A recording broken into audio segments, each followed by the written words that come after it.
Welcome, it's Roland here of Roland's Travels. Thank you for joining me. Today I'm in the Derbyshire town of Chesterfield, where we can see the Casa Hotel and Tesco's just across the road from there. And hidden away just down a little valley, you're going to find something very interesting.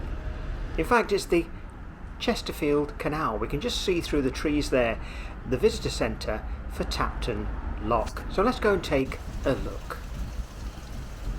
The Chesterfield Canal was opened in 1777. The majority of it was in use, however, by 1776. It's a 46-mile route that was designed to take goods all the way from Chesterfield through to the River Trent.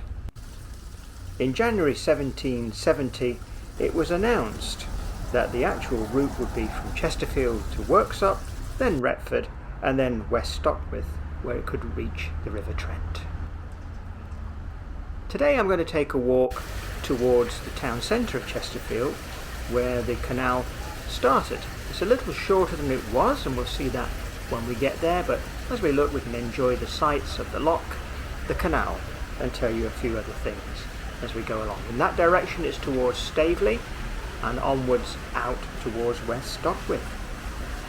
The canal is being renovated. There's still some sections to go, and one or two sections will no longer exist. One has been built on, and a tunnel collapsed back in 1907, which is no longer usable, so that will have to be rerouted around that area. This is the work of James Brindley, particularly his assistant, in actual fact, a gentleman called John Varley. And John Varley took over the whole project after the death of Brindley in 1772. Original investigation work started in 1770, so it was quite a major task to build this canal in the 6 or 7 years that it was under construction. It runs next to the River Rother, and we shall see a little bit more of that when we get to the far end of this canal towards Chesterfield town centre. In fact, this boat here is called the John Varley in honour of the man who did much of the work in designing this canal. There are some unique features along the canal, and perhaps that's for another day for us to go and take a look at. So it's a long stretch, and it is walkable, and many sections of it are navigable as well. So I'm now going to walk along on this lovely sunny day, cold sunny day, but nevertheless sunny day, and we shall see a few features along the way. Fishing is popular along here, and people can use these little jetties to sit on and do their coarse fishing, remembering of course that you need permission to do that, as is reminded on the signs. And a tree has come down. That's more work for the volunteers or the Canal and River Trust to take care of, and getting rid of that, moving it out of the way. A lot of work goes on canals to keep them in good condition, so renovation is one thing, but then there's the general upkeep after that as well. The canal used to carry agricultural goods, malt and hops for the brewing industry, sailcloth, gravel, bricks and tiles. It's a mining area, so coal and coke were important items to be transported along the canal. In fact, along the length of the canal there were sometimes subsidiary canals from the coal mines that would bring coal directly to wharfs to get onto the main canal. There's iron ore as well was transported, iron bars, cast iron products, lead, lime and even marble. And at one point, when the Houses of Parliament had to be rebuilt, stone was carried along the canal for that rebuilding work, which was around 1840, I believe.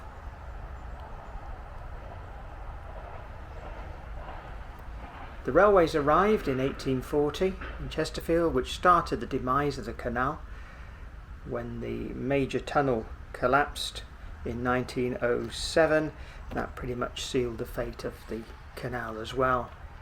And finally it's kind of completely was abandoned in the 60s, really, when the sort of pleasure canoeing and all that kind of thing ended on it.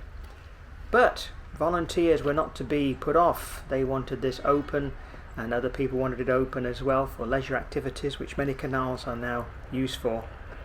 And a lot of work has already been done, with more ongoing work to get this canal fully open and operational.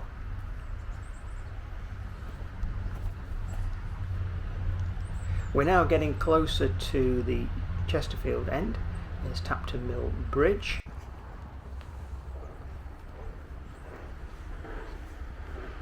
We'll just cross over the bridge, walk a little further along. This part of the canal is not really in use.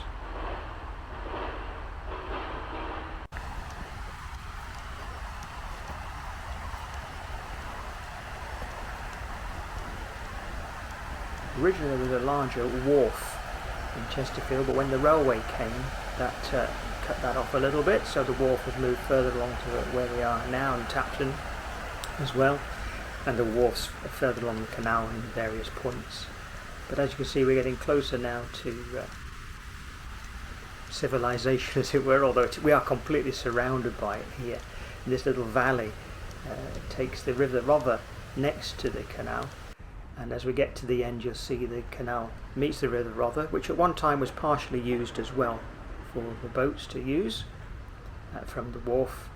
And when we look at the map, we can see where the wharf was, its name still on the maps as well. So you can see that in the map I've just inserted.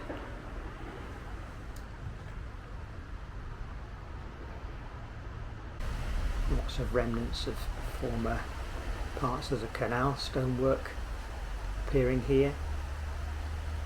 I don't think there are any plans at the moment to do any more work at this final section of the canal. It's very much from the bridge that we crossed back on out right through to the West Stockwith end.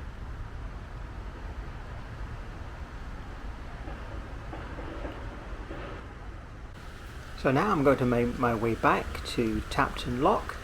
We'll just take a little look the other side of the road bridge, and then that'll be it for this video. So I want to thank you very much indeed for joining me. Please make sure you become a subscriber to the channel. If you like the video, give it a thumbs up, leave a comment, it's always good to hear from you, and we'll see you very soon in the next video.